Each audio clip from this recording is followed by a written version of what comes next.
Hey everybody, I hope y'all are having a great day. So this video is a special one. It's with Spirit Voices, Romnex, Dusklight Radio, and of course me. I did a lot of sound design on this one, so I'm really excited to hear what you all think of it and hope it turned out well. And I wanted to let you all know about what I'm going to be doing to celebrate passing 1,000 videos. So what I'm going to do is I'm going to be remaking a few of my favorites, like my older videos. One is going to be Forest of 1,000 Legs, and the other is going to be Because You Are My Baby, with Spirit Voices returning for both of that because she was in the original ones. But also, I had some custom artwork commissioned, which I'm going to be putting on sweaters and things like that as like new merch, essentially. And this is going to be the first time I've released new merch in like 4 years, so I'm pretty excited for that. I'll most likely share mock-ups of it on the community page when it's ready. I was hoping it would be ready by the time this video was done, but unfortunately I haven't been able to get the designs approved yet. But yeah, I'm really excited for that. So, and Dusklight Radio has a new video that just came out probably about an hour ago, if this video goes up when I think it will. So make sure to check that out. I'll put a link to it in the description. Also, I wanted to say I've been updating the podcast a lot more, like Spotify and iTunes, things like that. So if you like to listen to the stories on there, there's going to be more uploads. There's probably I'm trying to do every 3-4 days upload on there. But yeah, if you don't know about the podcast, it's essentially just Dark Somnium. Like if you go to Spotify and type in the Dark Somnium, or iTunes, you type in Dark Somnium, it should come up. But yeah, I hope you all have a great day, and let me know what you're doing for Halloween and for your weekend.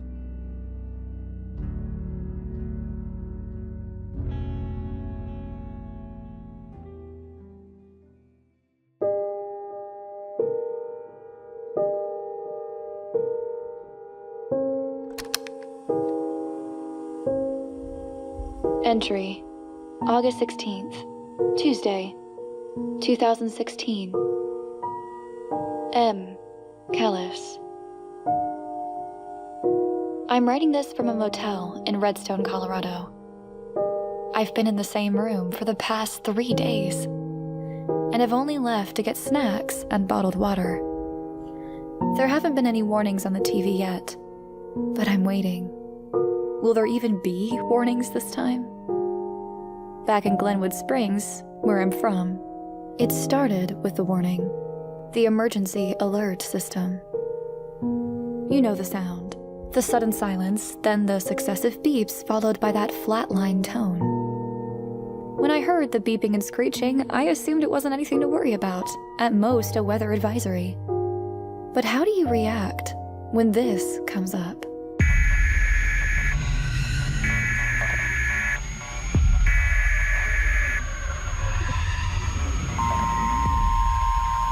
Emergency Alert System.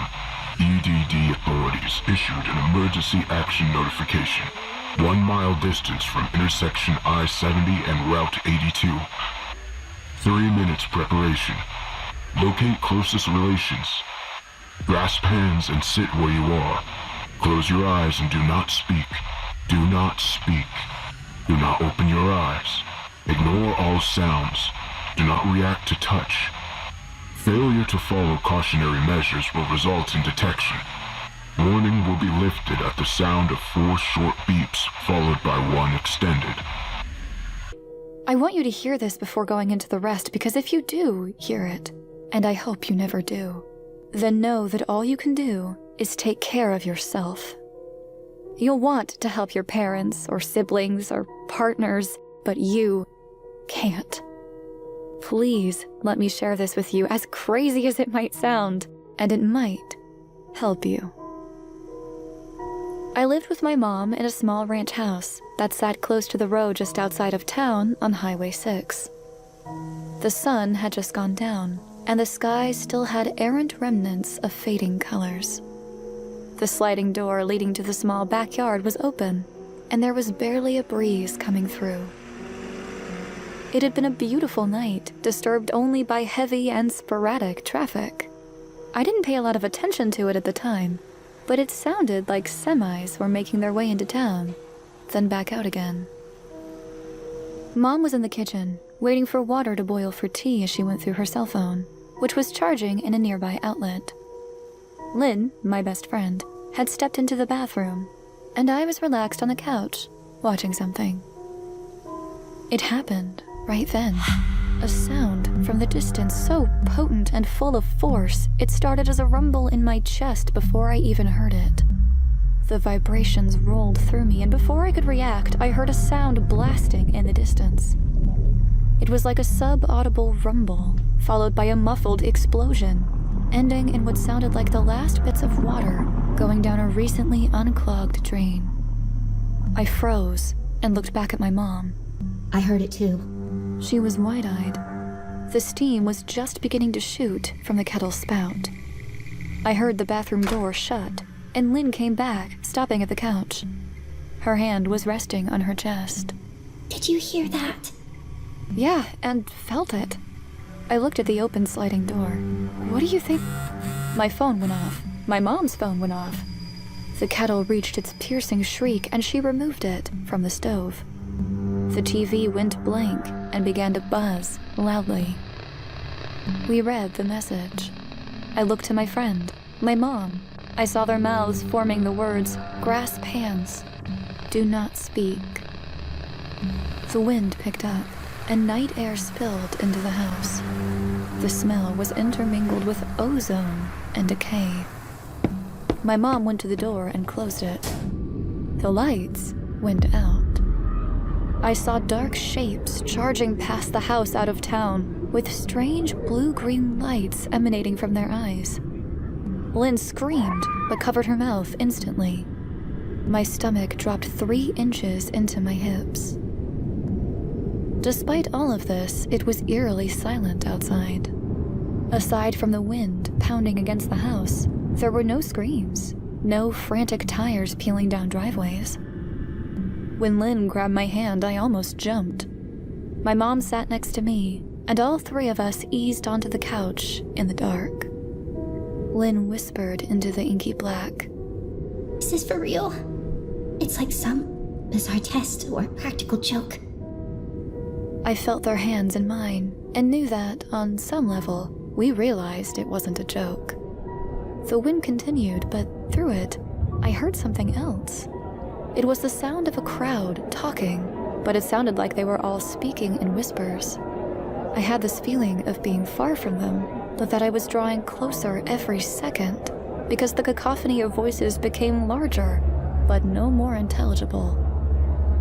I think we should do like the warning said, at least until we hear the all clear, I said to both of them. They both agreed in small voices, and I could only assume they were closing their eyes like I had done. I have no idea how long we sat there. The sound of voices grew but dissipated slightly, as if scattered by the gusts outside. I heard no human voices outside, no boots pounding on the road or the sound of engines. Then a few things happened almost at once. I felt a few puffs of cold air come from the left, then the right, moving across my face and tossing my hair. Whispers were carried on them, but I only caught snippets. Where is she? That nasty fucker. He's next. Some crying and sniffling. It sounded like it was coming from a child. Time, more time. My mom's hand clenched in mine. It was dry, but the way in which she held it felt different. The fingers moved one by one in succession, the thumb rubbing the top of my hand. It felt so familiar, and though I can admit now that I realized right then why I remembered that touch, I couldn't in the moment. I heard the sharp intake of breath, followed by a slow, rattling exhale. It made my blood run with ice. It sounded final. Mom's voice came out dry, papery and tired. I've missed you, but you've got to get out of here, Bub. They're frenzied and craving life again. It's a thirst you can't imagine. This was said urgently, sadly. Please, sweetie, get in the car and go. My mind was racing, and Lynn's hand was beyond sweaty. She had heard it too. I knew the voice, and I knew I trusted it.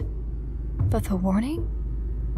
As I was trying to think of where my car keys were, Lynn's hand clenched in mine, painfully hard. She convulsed on the couch and cried out. I couldn't help myself, and I looked over at her.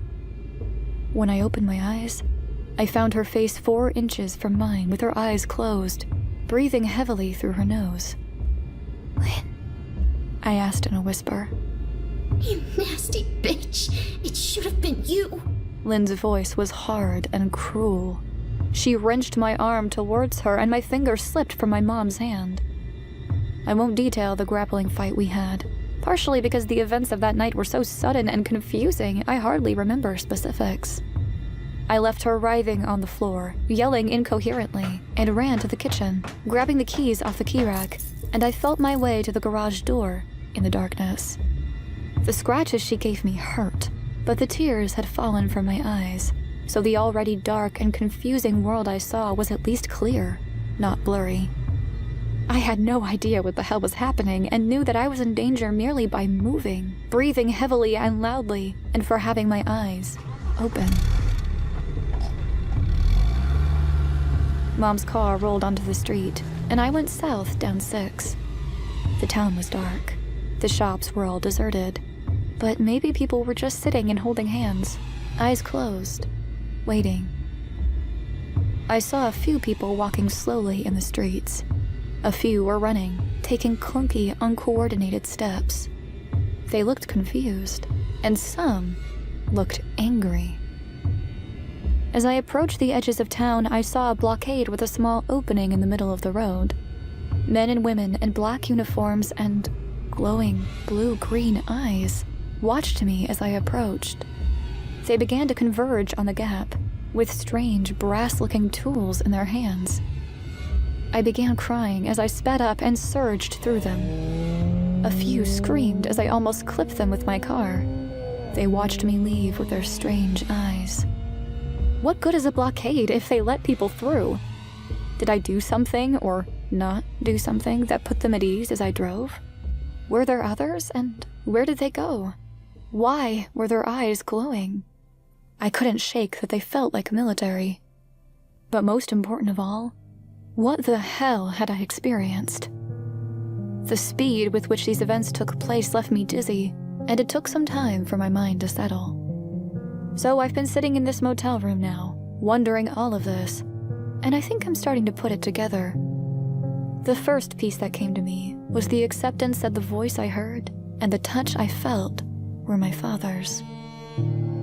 I didn't want to believe that, because he's been dead for 6 years now. A sudden stroke took him as he worked in the garage one morning. He's the only one who called me Bub. I'm going to stop here because it's as far as I've gotten. I want to return, but I don't know what I'll find, or even if I'll be allowed back. There's been nothing broadcasted on the news. I appreciate your comments or thoughts. Update. I've been contacted by an EDD official named Eldridge. He wants to speak with me about the events of that night. I meet with him tomorrow. Hopefully I'll get some answers to all this. Stay posted.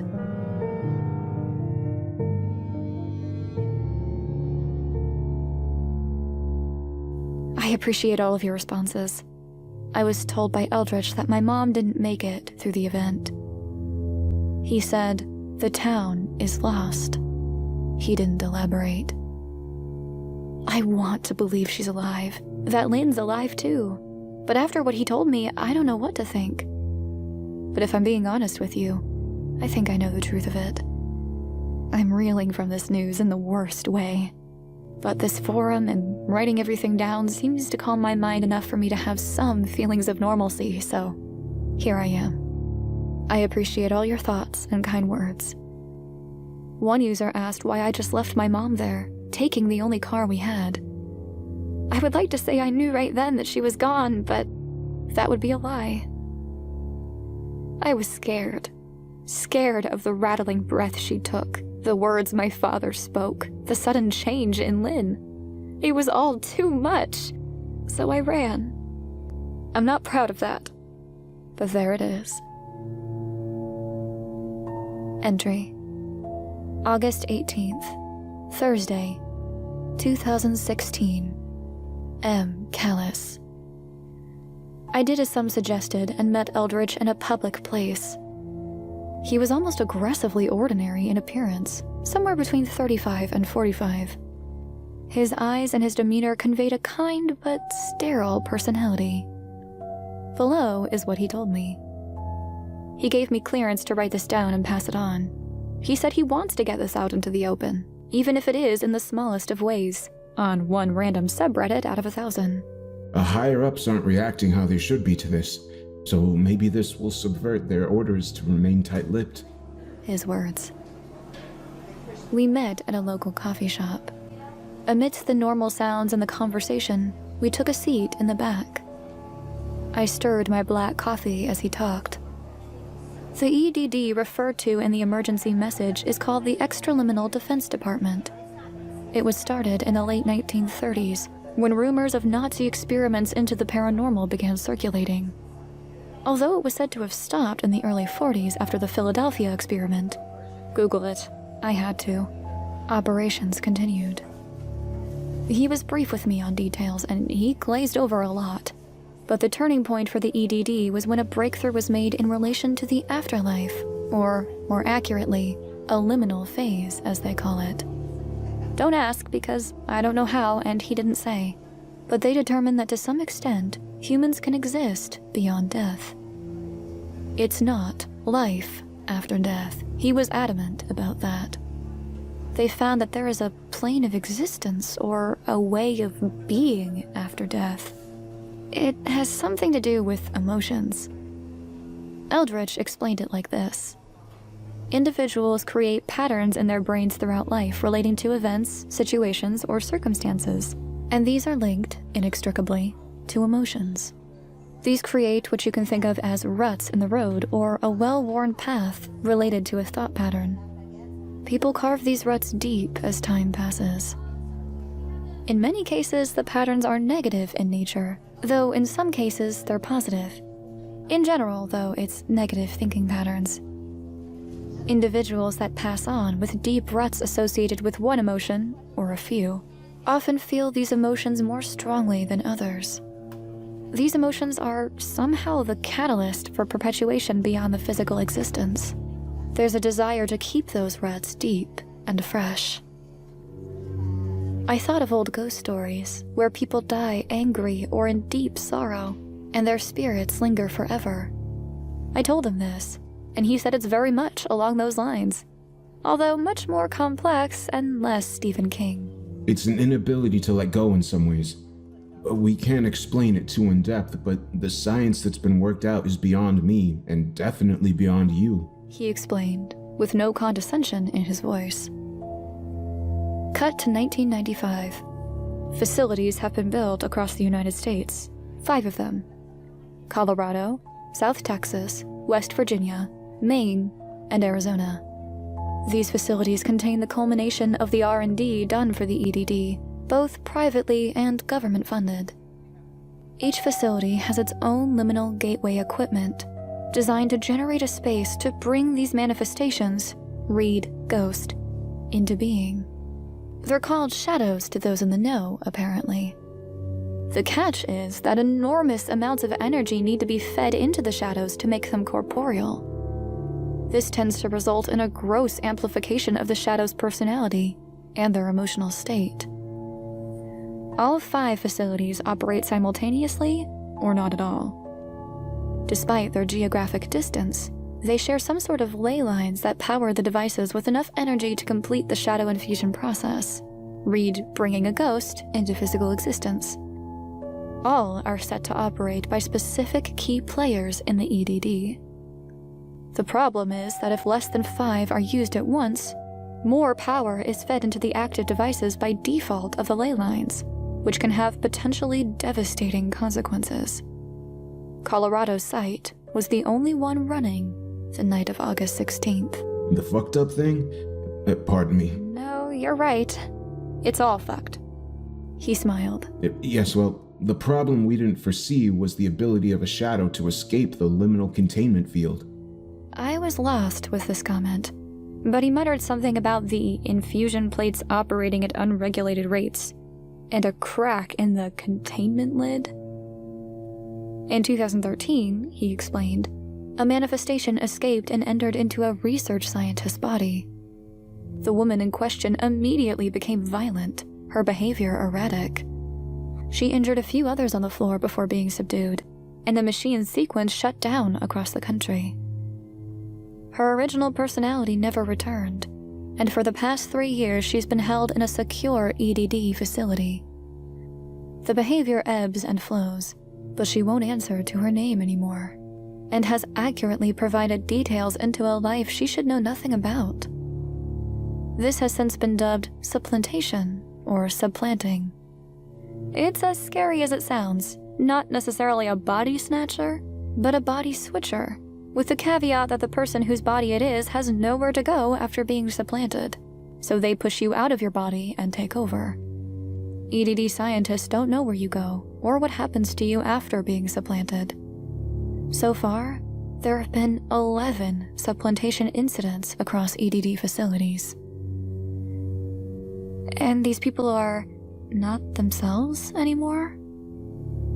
I thought of the words spoken to me that night. You've got to get out of here, bub. That wasn't my mother. Not anymore, at least. Did that mean... Eldridge tore at the cardboard of his now empty coffee cup. No, not anymore. The ones who are still alive, that is to say, are not who they used to be. 3 out of those 11 killed themselves. Why? It was all I could ask. We suspect that the intruding manifestation couldn't cope with its new body, its new state of existence, but we don't really know for sure. He glanced at his watch, then out the window into the sunlight. I have to leave soon. I wanted to meet for 2 reasons. The first, I already covered. I wanted the history of this, at least some semblance of it, out there. What the government and the EDD are struggling with needs at least some light shed on it. We're playing with dangerous, volatile, and at best, poorly understood forces. Forgive the hypocrisy of my current official station, but that doesn't sit well with me morally. The second, and more official reason I'm here is because I need to know your experience. We found your mother in your house, and the remains of what appeared to be a fight. I sat back in my chair and took a deep breath. The events of that night had played over in my head 1,000,000 times, and I knew he'd read my posting on it. Otherwise, we wouldn't be meeting. Still, I explained it to him. He listened silently, taking notes. He looked up when I explained about my father. What was your father's last name? Charleston, but everyone called him Charlie. Never Charles. He hated that. I thought again of the touch of my mother's hand as my father spoke through her. Eldridge was silent for a moment. He clicked his pen and shut the notebook. Thank you, Miss Callis. I have to head back to town. Glenwood? Does that mean... No, it doesn't. I asked quickly. Were there others? Others who got out? He turned to leave, his back to me. He shook his head, no. Wait! I got up and followed him. It feels like you told me a lot, but barely anything of worth. That information is worth more than my life in some ways. Believe me. Yes, well... Tears welled in my eyes. My mother's gone, according to you. And that's probably true if I can trust what I feel in my heart. But my father seemed to speak to me, which seems impossible since he died 6 years ago. And my home is apparently off limits, yet no one outside of Glenwood seems to have any idea what happened. My voice had risen, and a couple close to us looked over uncomfortably. Eldridge glanced around hastily and led me outside. The night of August 16th, at approximately 1900 hours, the device outside of your town was engaged. The other 4 were dormant. We're determining how this happened, but it's somewhat hard given that the facility is largely destroyed. The conductors aren't meant to handle that much energy. With no containment field... Containment field? I must be crazy showing you this. He grabbed a napkin and drew this. This is more or less a piece of what the device looks like. Those 5 structures... He pointed to them.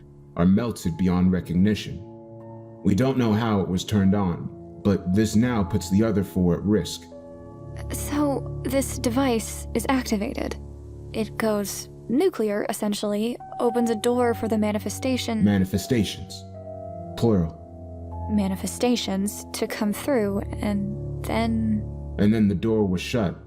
The EDD currently has operatives containing what they can, but we are looking at what I think can be ironically called a ghost town now. I say again, the town is lost. His keys jingled and he shifted. I have to go. He handed me a business card. If you remember anything else, contact me. Do not attempt to go back. Do you understand me? I numbly took the card and nodded. He patted my arm awkwardly and left. And now I'm back in my small room. This is what I remember from the conversation. Do with it what you will.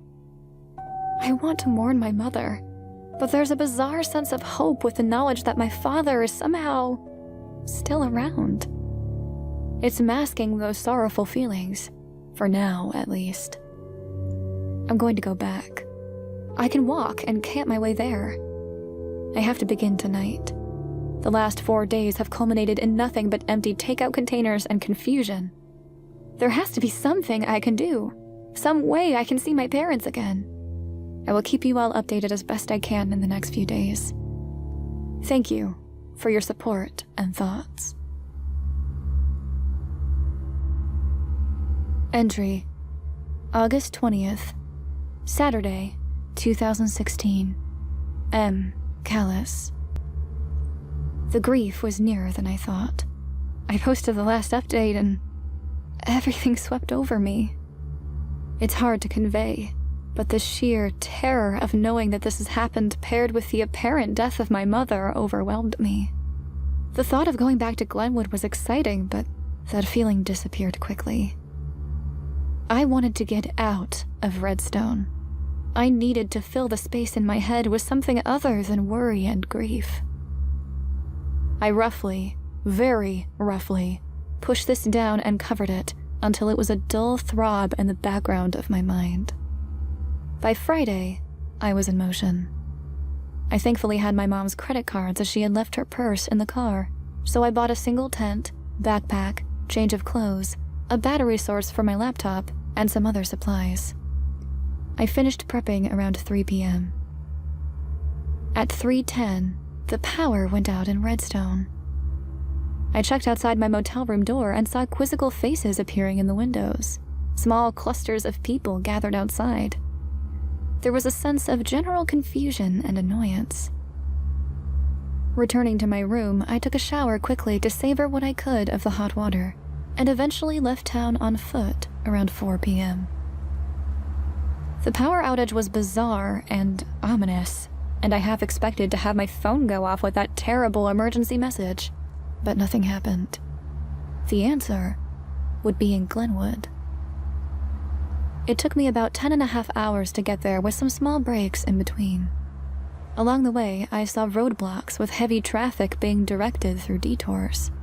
The EDD must have set up some sort of quarantine in order to keep others out and Glenwood residents in. I kept my distance and continued along. Foot traffic through the wilderness didn't seem to be a top concern for them. I admit that when I finally got there, what I found in the late hours of the night chilled me. As I approached, I felt a hum in my chest, similar to the one I felt on August 16th. It wasn't followed by any explosion, but it grew as I got closer to town. Once I was close enough, I saw why. Spaced in intervals of about 120 feet apart were semi-sized truck flatbeds. On each one rested a tower, 4-sided and slightly triangular in shape, 40 feet high, topped with a globe that was ringed with a flat band around its circumference. Dozens of these flatbeds ringed the town. They went as far as I could see, shrinking in the distance until I could cover them with my thumb. Countless cords as thick as my thigh ran from each. Suddenly, the power outage made sense.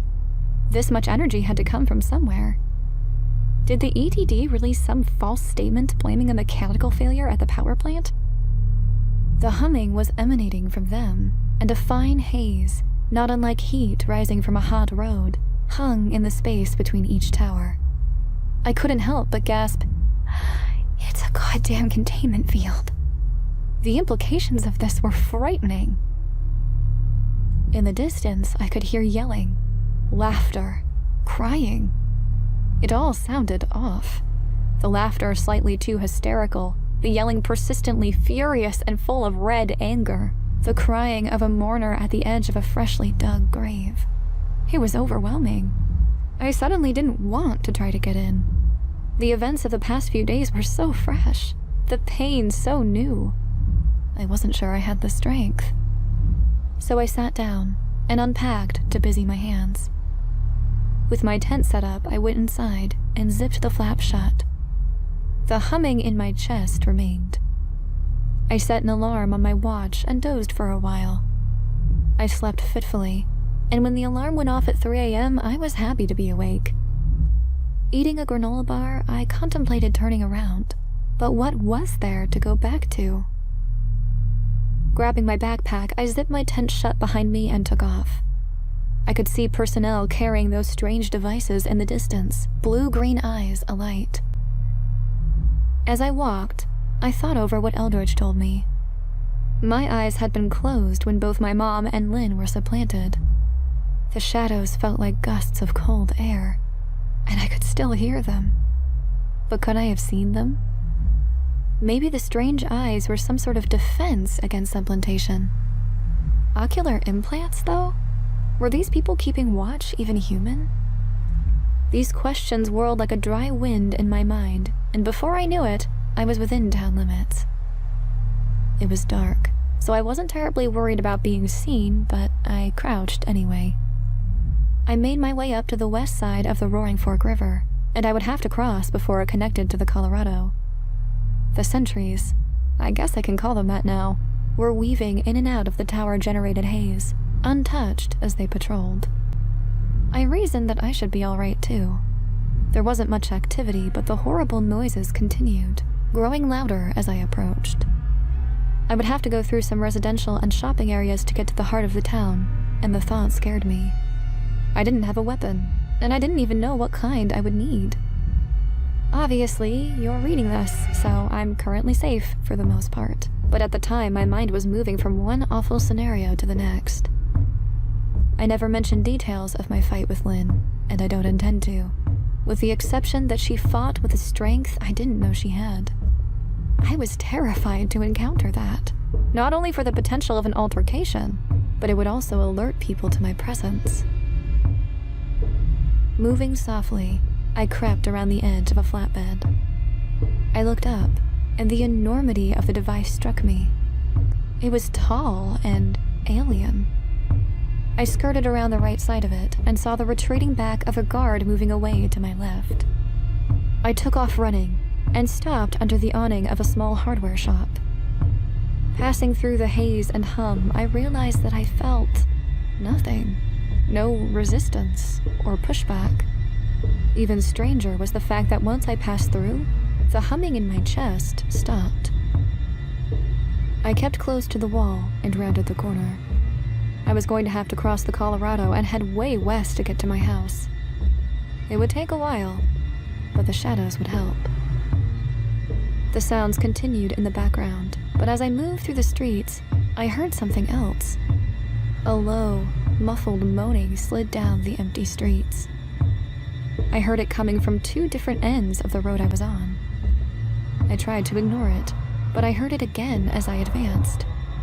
And on the corner of 7th and Grand, I saw it. A cube made of what looked like plexiglass, 10 feet by 10 feet. Emanating from what appeared to be the plexiglass itself was a light blue hue, and inside were about 15 people crammed together. Their clothes were dirty, and their skin had a yellowish blue hue to it. Their eyes were sunken and afraid. Some looked angry but worn out. Others' eyes were just closed, heads leaning against the glass, almost dead. The moaning was coming from those inside. I recognized a face. Marshall Levy, an old high school classmate. We had gone on a date once, but a dramatic episode involving spilled soda on my pants and a serious lack of chemistry ensured it was our only date. He looked terrible, but his face seemed different.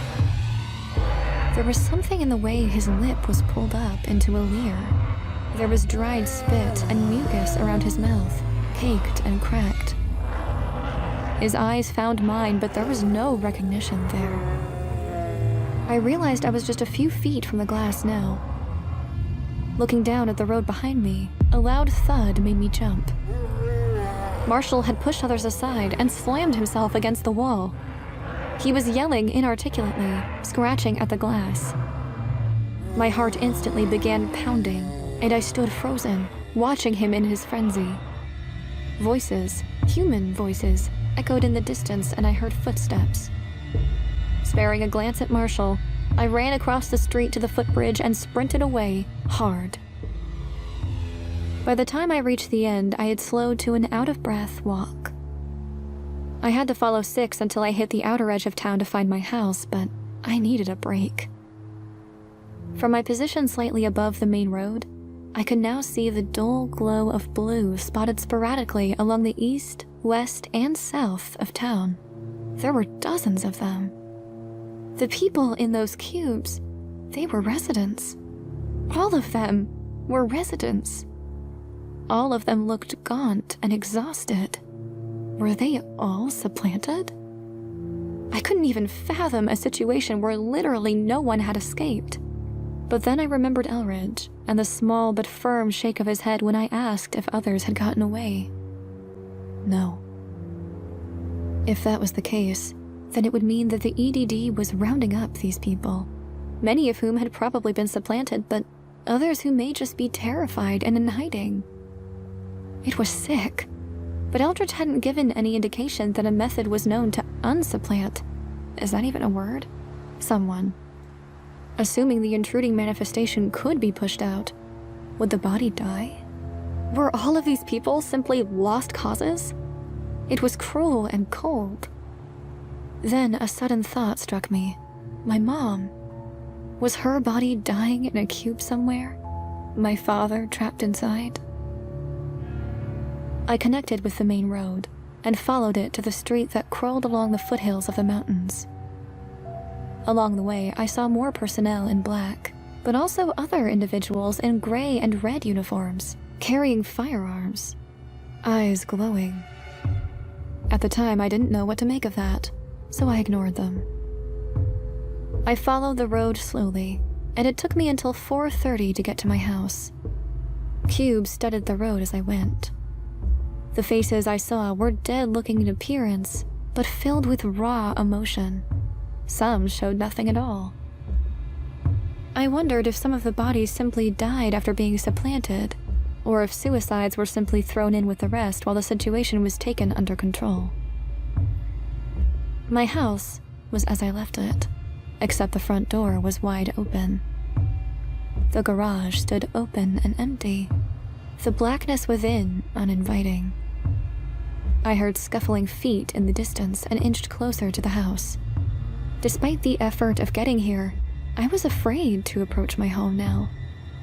It was that feeling of visiting a place where memories seemed to be held for you for safekeeping, the smells and look of things once familiar pulling you back with irresistible force. Sometimes those are good experiences, reliving those memories. But in that moment, I was afraid of what it would do to me. The scuffling got louder, and I looked over my shoulder down the street. There seemed to be movements in the shadow, but I wasn't sure. My eyes were swimming with tears. I steeled myself and marched through the front door and directly into the living room. It was dark and cool. The undeniable fragrance of home invaded my nostrils, and I felt myself relax. It was still creepy, but it was familiar. Lynn was gone. She must have run through the front door and left it open. I looked at the mug of tea I had been nursing that night, spilled on its side on the floor. Going through the kitchen, the kettle sat cold and silent on a burner on the stove, my mom's charging cord dangling against a cabinet.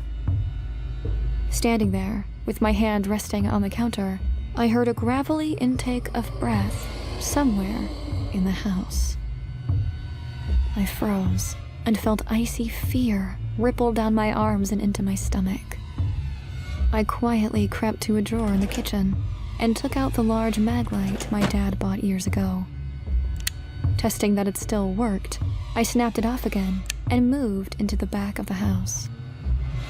The carpet muffled my footsteps as I walked, listening to the small noises coming from my mom's bedroom. All thoughts of collecting small things I'd made a note to retrieve from my room and the rest of the house were lost. I rounded the corner of my parents' bedroom and looked in. On the bed was a figure, back facing me. I saw the chest expand and shrink, the small wheezing cut through the air. My hands were sweaty and shaking. I lifted the flashlight and turned it on. The circle of light was dazzling in the darkness, reflecting off the second porch door that was connected to the room. The figure, in navy capris and a red and white striped top, froze. Mom? It was what she had been wearing that night. I inched closer. The figure remained frozen. Mom? I asked again, my voice cracking. In the light, she slowly turned her head to look over her shoulder at me. I gasped and almost dropped the light as I saw her hollowed-out face and watery red-rimmed eyes. A dry breath, and then... Oh, Mel. It was the same voice I had heard that night. This realization helped me move more confidently over to the figure. Stepping to the other side of the bed, I saw clutched in her hands an old family photo of the three of us that my mom had framed. Daddy? My eyes were dry, but emotion was in my voice. Oh, Mel. A hand reached weakly out to mine. It was my mom's voice, but my dad was evident inside of it. I knew it was him. Have you been here this whole time? I wanted to sit on the bed next to him, but I couldn't. Not just yet. This is no way to be, Bub. No way at all. Your mother. We're both gone now. Only somehow I'm here. I'm so confused. So scared. His hand gripped the photograph more tightly. He smiled a dry smile, and I sat on the bed next to him. But it sure is good to see you again, kiddo. The suddenness of my father's passing 6 years ago was completely upending. For months, my mom and I struggled to get through our daily lives. We managed well enough financially, but the small life we were building lost one of its 3 primary pillars of support. I've since made peace with it, but still had dreams about him coming to see me, asking about my life. In those dreams, he was always proud of me, and I'd wake up missing him so much I almost couldn't catch my breath. I'd wish to see him again, to really talk to him. But looking at this pitiful figure, the true shadow of the man I knew, feeling the hard loss of my mother, I couldn't help but take that wish back. Dad, oh God, Is it really you? Yes. I don't know how this happened. Everything is so sharp and hard-edged now. The sounds are so loud and the lights are so bright. I'm confused. I'm confused. I'm confused. He repeated quietly to himself. Something happened, and then I felt some magnetic pull. He took a deep, rattling breath. And I was here, in this house, your mother. And I found this picture after you'd gone. His fingers touched the glass of the frame. Look how little you were. Suddenly, a shout cut through the air. The harsh sounds of footsteps broke through the house, and I heard enraged screaming. The first one through the bedroom door had cuts all over, with bloodied fingertips and cracked lips. He had a manic grin on his face. One other man and 2 women charged into the room and stopped. Their breathing was heavy and somehow empty. They saw my mother lying on the bed, and they saw me sitting there. There was a moment's hesitation as something computed behind their eyes, and then the sliding glass door behind me exploded. Gunfire lit up the room, and a bullet caught the first man in the left cheek. His head pulsed open, and he fell. A man and a woman with glowing eyes advanced through the shattered door, those devices held in front of them. They hummed violently, and I saw an adult high-case shield projected from the front of it. The weapon almost looked like a mini containment tower, with a smaller golf ball-sized sphere on the end. My hair stood on end as they passed me. The remaining 3 supplanted, I could only assume that's what they were now, tried to run, but they were met by 3 other personnel in black forcing them toward the first 2, devices held aloft. The man with the gun seemed even more hostile, with fiery blue-green eyes. He stomped in behind them and grabbed my father's arm, and shoved him towards the 3-cornered supplanted on the other side of the bed. The picture fell from his fingers and hit the edge of a nightstand, cracking it. I watched my dad get up slowly from the floor. Jesus Christ. Miss Callis? Eldridge came in from the hallway, eyes glowing. "That's my fucking father, you piece of shit!" I moved towards the gunslinger. Eldridge caught me by the arm. Eldridge's eyes swept over the room. He looked at each of their captives in turn, examining them. A 3rd team is outside, waiting to help move them back to A block. This is the last of the residents. Move! They started forward and, carefully keeping the 4 individuals inside the field of their device's resistance, walked them outside. I stepped up quickly to stop them. Eldridge pulled me back and zip-tied my hands in front of me. "You goddamn bastard! All these people are no longer a threat. They are not who they once were. Let's go." I started to speak, but he shot me a look, a knowing look, and I fell silent. We were taken by truck back to the center of town. We passed the group that included my dad as we went. I saw them being ushered into an already full block. My dad looked tired and frail as he was pushed in. I looked at my shoes and took deep breaths, trying to contain my raging and conflicting emotions. As we approached, I saw what looked like a fleet of big rigs lined up diagonally on the main road, their back doors open. I saw blocks being loaded into their dark, cavernous bellies, 3 to a trailer. The people inside displayed a mix of reactions. I felt sick to my stomach. The writing on the big rig said Axiom X. The name sounded familiar, some kind of company, but it escaped me. We were led to a grouping of trailers stationed in the mall parking lot. I was ushered inside one of them by Eldridge and a firearm-carrying guard. The guard waited outside, and Eldridge shut the door behind the 2 of us. He produced a pocket knife and cut the zip tie roughly from my wrists.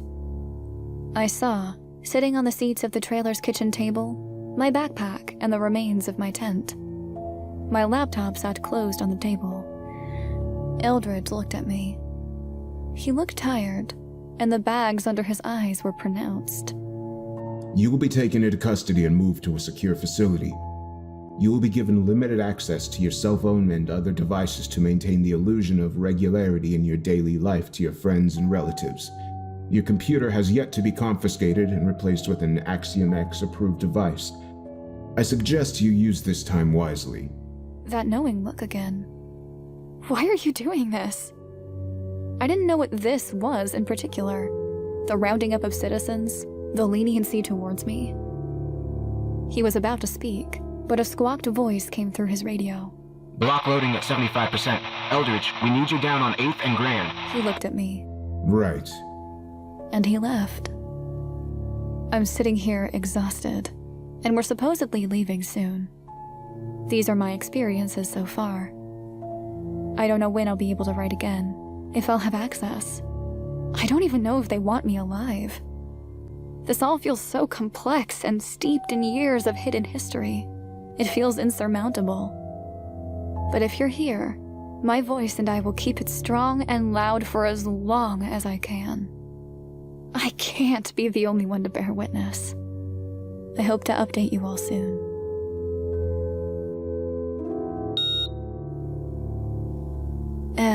Callus. Thank you for your concerns and replies. The fact that I'm not in this alone and have your support means the world. I can't answer all your questions, but I will say this. Some of you were right. You suspected and anticipated some of what has happened. Unfortunately, not to the extent that any of us could have dreamed. I'm not sure what to make of the past couple of days. Our journey took a day.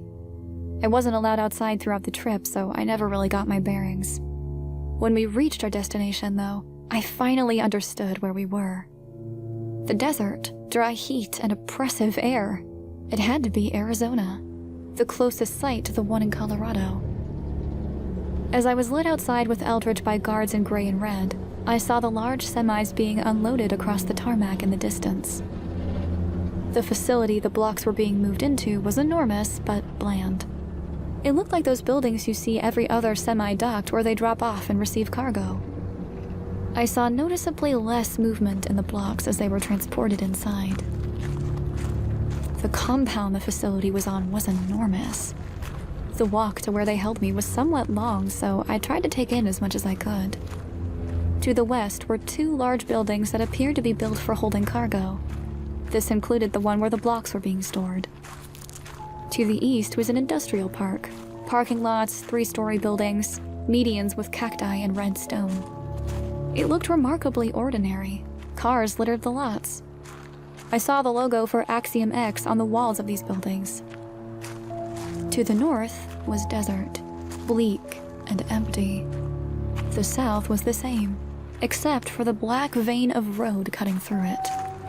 The whole compound was fenced in. The poles of the fence were thicker than your average fence pole, and they were topped with brass globes. I was taken to a large, flat, 1-story building. Air conditioners chugged quietly in a line above one wall. Once inside, I realized these were living quarters. The guards stopped inside the doors, and I saw sweat beading their foreheads. I had to go through a security checkpoint where my phone and computer were taken. These posts are the only records now. I ask that you save them somewhere so this isn't forgotten. Eldridge beckoned me to follow him down a series of hallways and showed me to room 250. It wasn't anything impressive. A single bed, a desk, a sparse bathroom, and a dresser.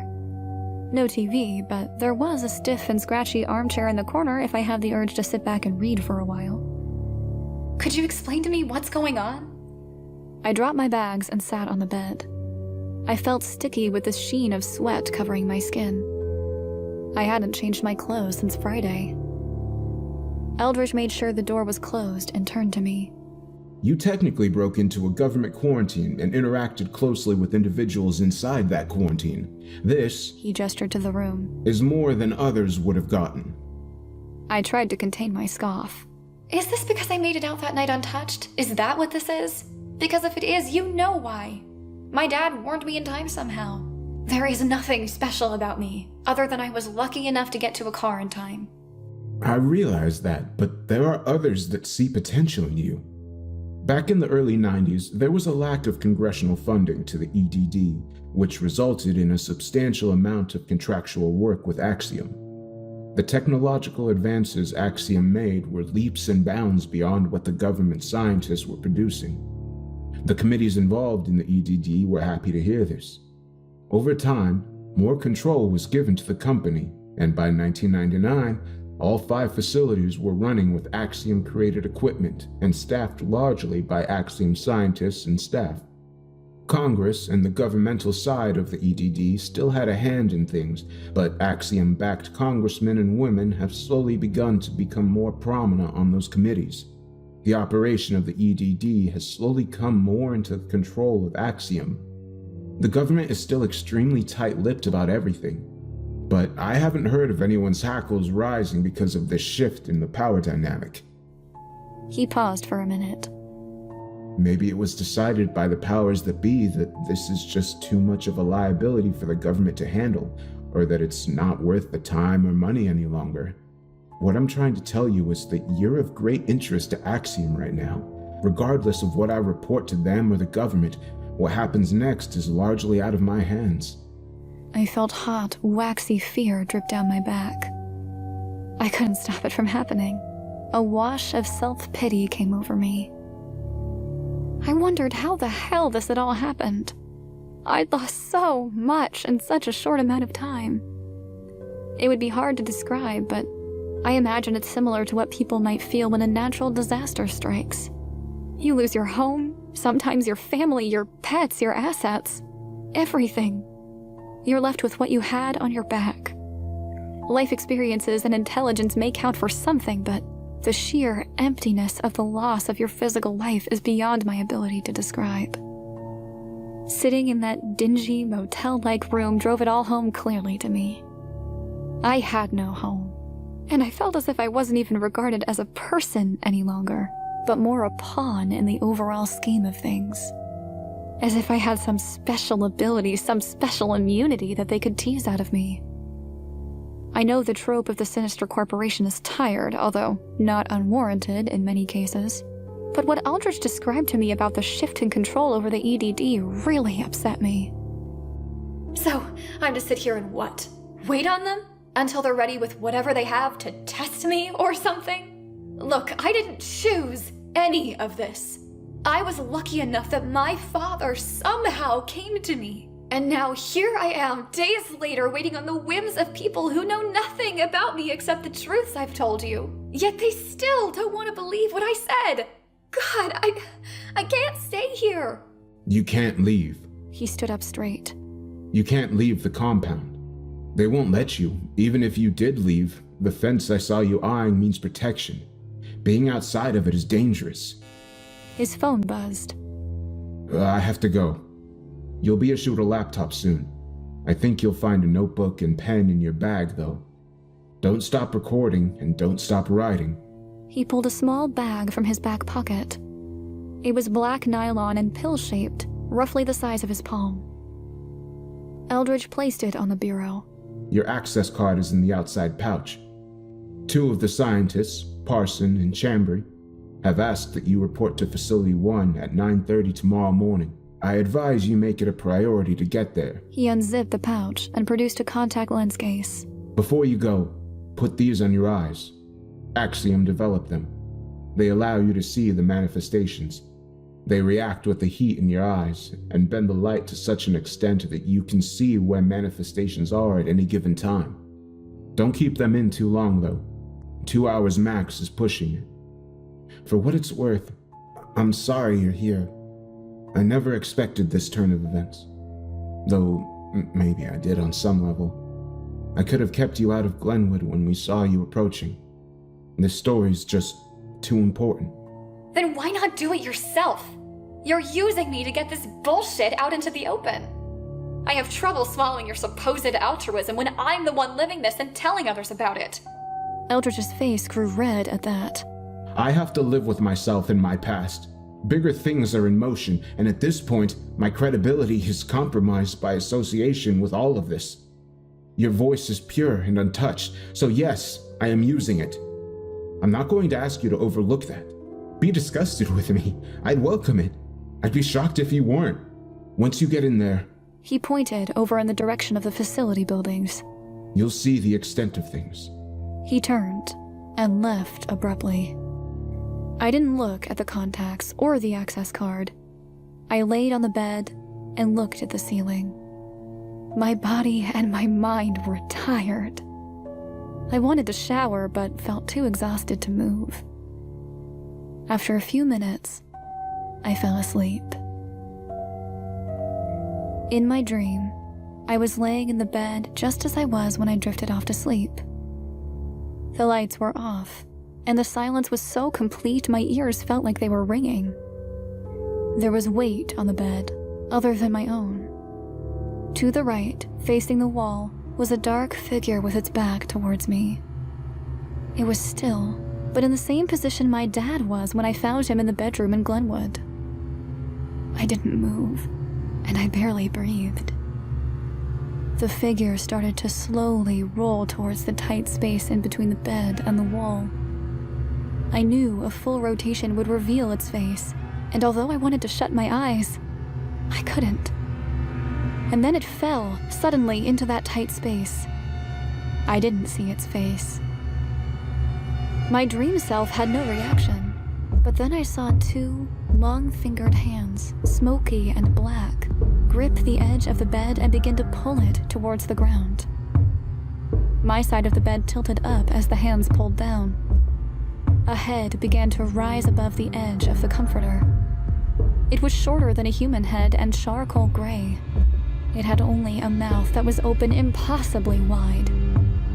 My body began to give into gravity and slide down the bed. Suddenly, the bed was the size of a parking lot, and I was the size of an ant. The open mouth was huge, an empty, gaping maw.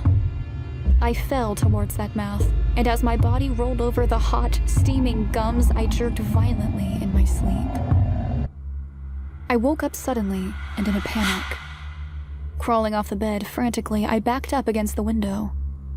It was dark out, except for the lights illuminating the outside parking lots. I breathed heavily as I stared at the space between the bed and the wall. Eventually, I got the nerve to check that space, and there was nothing there. I left the lights on the whole night while I wrote. I'm going to stop here for now. I will post more soon. Entries continued. August 21st, Sunday 2016, to August 24th, Wednesday 2016. Entry. I slept only a few hours after that dream, and was woken up by a knock at the door around 8:30 a.m. on Tuesday. When I opened it, I found a laptop bag with a computer inside of it sitting there. I didn't use it until I ended up in Albuquerque, where I am now. I got ready for my meeting, or appointment, or whatever you want to call it, and felt a bit better having showered and washed my hair. The contacts sat waiting for me. I'm lucky enough to have almost 20/20 vision, so I didn't have to swap any prescription lenses for these. They were thick and awkward when I put them in, and I had to blink away tears as I adjusted to the new sensation. When I opened my eyes, things looked how they normally did, just a bit sharper. Have you ever worn polarized lenses? There's something about them that sort of mutes the brightness of the world while sharpening the edges and colors of what you see. These lenses did that. I wasn't surprised to see, then, that the Arizona sun didn't bother my eyes as much as it normally would have when I left the residential building. I glanced around the compound as I walked and found myself looking into the expanse of the desert. I thought I saw gray-white blurs in the distance, but they were too far to make out. The haze of heat rising from the desert earth obstructed any chance I had of seeing into the distance with clarity. I quickly forgot about what I thought I saw once I got to Facility 1. I provided my access card to the front security desk. It was scanned, and a security escort came to me, eyes literally glowing. We made small talk. She was friendly, but I had a sense that she was working off of a loose script. We whispered through hallways where I saw laboratory space, offices, social areas, and storage rooms. The air was chilled, and I felt goosebumps on my arms.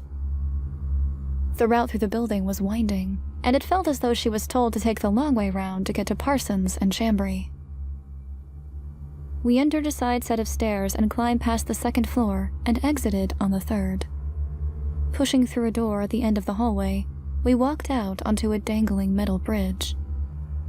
The catwalk crossed over what was probably one of the largest and most vast sections of the building. Hanging from the ceiling were large, flat bronze discs, and stretched along the walls were more containment pillars. I took this all in a matter of seconds, but before I even looked down, the sound was what hit me first. There were hundreds of people down on the floor. Almost all were yelling, some weakly, some loudly. Some were crying or arguing through sobs.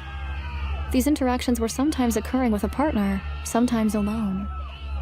It was a symphony of the dead. Bunks were scattered around in what I could tell were once orderly rows, and I could see temporary toilets against the walls in intervals behind privacy curtains. Everything was in disarray. Everyone looked emaciated and sick, their clothes dirty and tattered. Many were simply sprawled out, on the floor or the beds, it didn't seem to matter. But with my new eyes, I saw more. I saw gray-white figures, opaque and hazy, as if seen through the snow on a washed-out TV screen. Some were tall, others were squat and fat, and some figures had the proportions of a normal adult human, only with slightly larger mouths or too long legs. I could see that these figures were lingering around the body to which they were attached. It was as if these people had died, and yet their ghosts were still tethered to their physical bodies. Only, I knew that wasn't what had happened. The shadows were making grotesque faces, contorted in grimaces of pain or sorrow, anger and hate, of fear. I saw their mouths moving, talking quickly, but heard no sound come from their transparent throats. Some had their mouths open in what looked like a terrified scream. The figures were all distorted in some macabre manner, and all of them looked to be in some type of pain.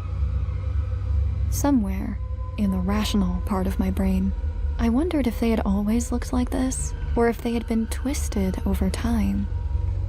The people to whom they were attached appeared to mimic the shadows, somehow translating and vocalizing those emotions in one form or another. Worse still were those who had no shadow hovering over their bodies. They were just people, Glenwood residents swept up with the rest of the supplanted. Solitary children, a few men and some women, all by themselves and isolated from one another. My escort didn't notice I had stopped some 10 feet back when she turned. Are these... I couldn't get the words out. My eyes searched frantically among the bodies for my father. She didn't answer, and instead asked me to follow her.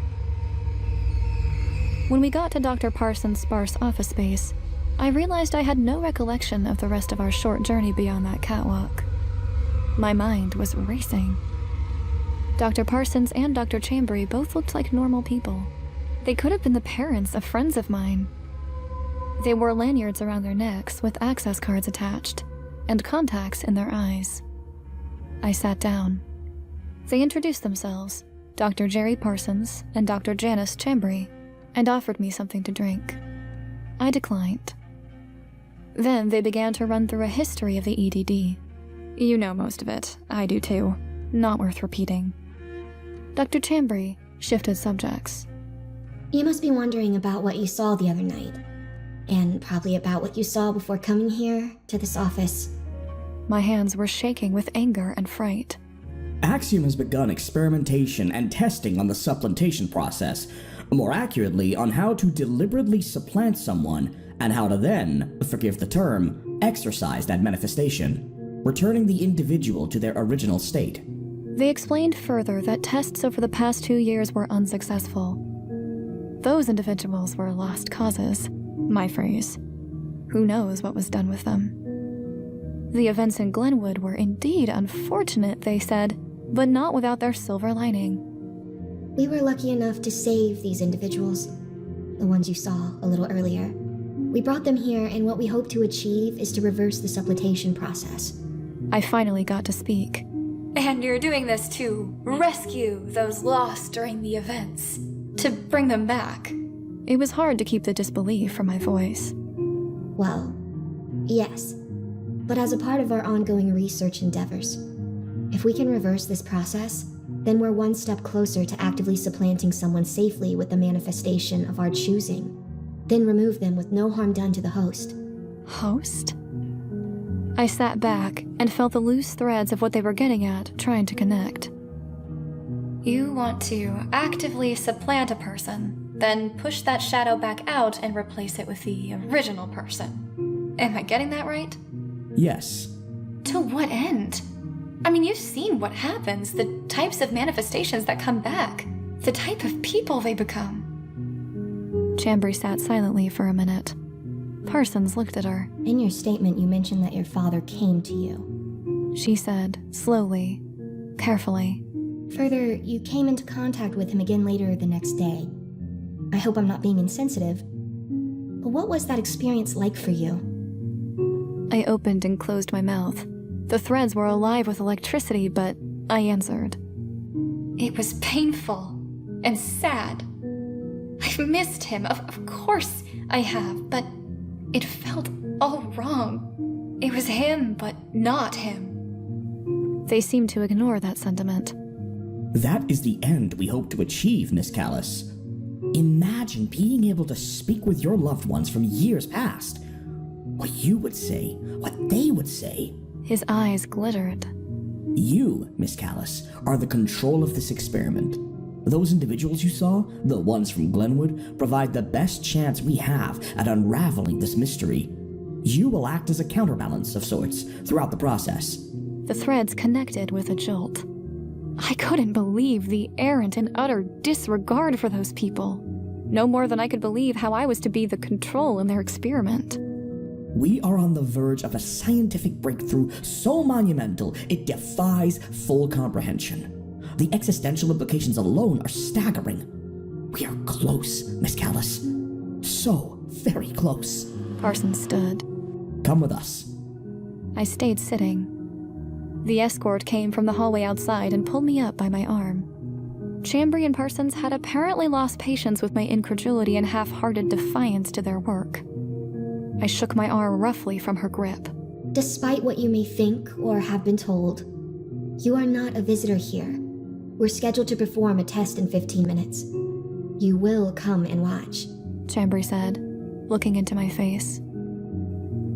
The false niceties of the first half of our meeting, such as they were over. They told me my place in this, and I was supposed to respect it. That was why they were so candid with me, probably. They never expected me to leave. What's the harm in sharing the details of their work? I had no fight in me, though. But more than that, I knew I had no plan of escape. I would have to wait. We walked through a series of corridors to an elevator, where we rode down to SB2. Sub-basement 2? The doors opened to a room with a cavernous ceiling. It was enormous and circular in shape.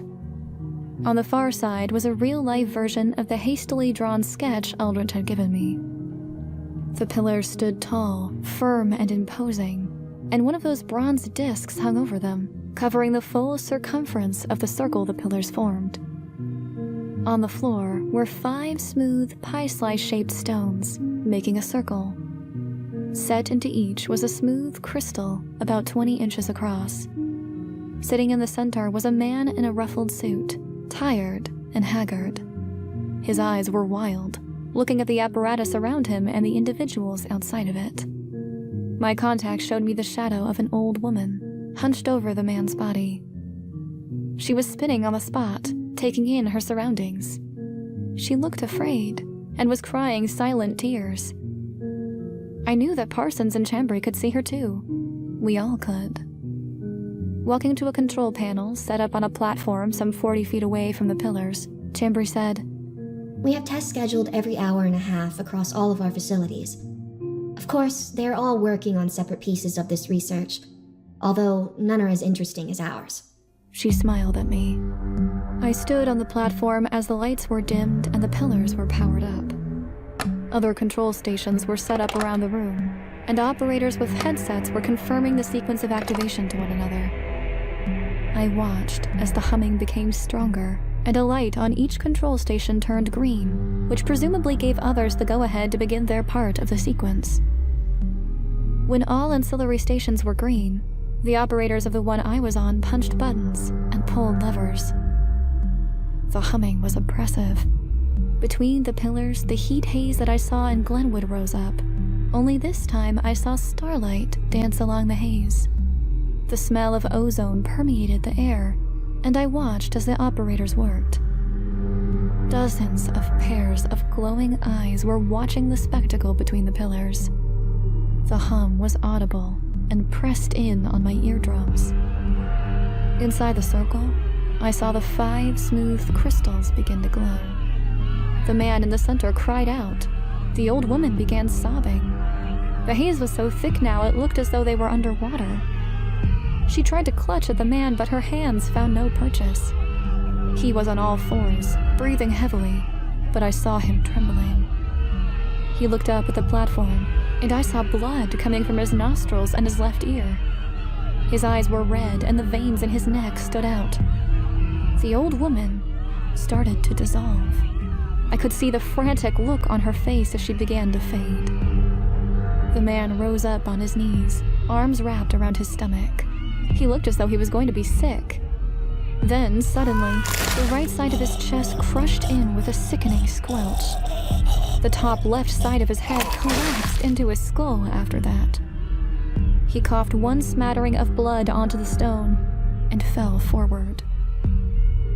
The old woman's mouth was open, and she suddenly and violently dissolved, as if blown apart by a sudden forceful wind. The humming began to lessen and slow. For an instant, as I watched, I saw a large shadow pass over the sparkling haze of the containment field, a shadow as tall as the pillars themselves. It lingered for the span of 3 seconds, then was gone. I don't know if others saw it, but I assume they must have. My dream suddenly came back to me in that moment, but like the first failed flick of a Bic lighter, the spark of that memory was gone in an instant. Parsons sighed disgustedly and pulled a contact case from his back pocket. He removed the contacts from his eyes and blinked moisture back into them. Another one. Maybe the tension of the field was applied too quickly. Chambry looked at him. Perhaps. She was silent and turned from him, her eyes on the gore splattered in the circle. I was led away after that. No further explanation. Chambry and Parsons didn't appear to notice I left. I went back to my room and took out my contacts. Numbly, I wrote down what I could. I'm done transcribing this for now. The events of the rest of that day were uneventful and aren't worth telling. I feel sick by what I saw, and, as I think about it now, by what I would eventually see. I'll report more tomorrow if I can, but know this. I'm away from that facility. What happened there appears to be happening elsewhere. If that's the case, and I'm right, then this has gone far beyond my own experience. If you dream like I dreamed, then you've had your warning. There is no emergency alert system for this other than that dream. Get out, and don't look back. For now, I'm going to rest.